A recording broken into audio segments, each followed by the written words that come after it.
The Ukrainian-American community is mobilizing after Ukraine was invaded by Russia.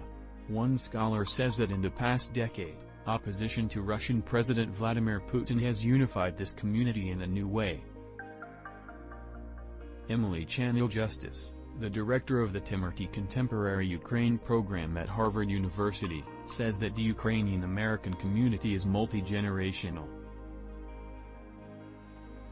You have a lot of folks who came over, or their parents came over, during World War II, for example, she notes. Or people whose parents evacuated Ukraine during the war, went to displaced persons camps in Germany and then came to the U.S., so they'll have siblings who were born in Ukraine, in Germany and in the U.S. That's one generation. There are also many younger Ukrainians, particularly in New York, who came over in the 1980s or 1990s. Many of those later immigrants, Channell-Justice notes, came to the U.S. speaking Russian, not Ukrainian, because they grew up in the Soviet era, but developed both a more overtly personal Ukraine.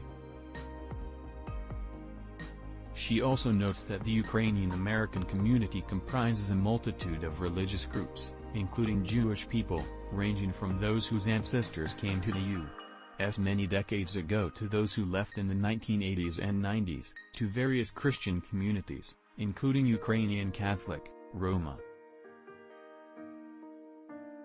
Regardless of the particularities of their individual backgrounds, however, Channell-Justice says that in her observations, Ukrainian Americans have mobilized and unified against Putin. One of the Russian leader's rhetorical arguments, she says, is to say that Ukraine is the same as Russia culturally, historically and linguistically. I have not seen any single diaspora Ukrainian agree with that type of statement, ever, Channell-Justice says. Instead, very many of them push back on those types of statements and push back against any of those statements that try to erase Ukrainian heritage. Channell-Justice says Ukrainian Americans do so in part because those arguments actually long predate Putin. It's the same type of language that was. They're not just hearing it from Putin, it's the same stories they've heard from their grandparents and from their parents about why they had to leave Ukraine in the first place.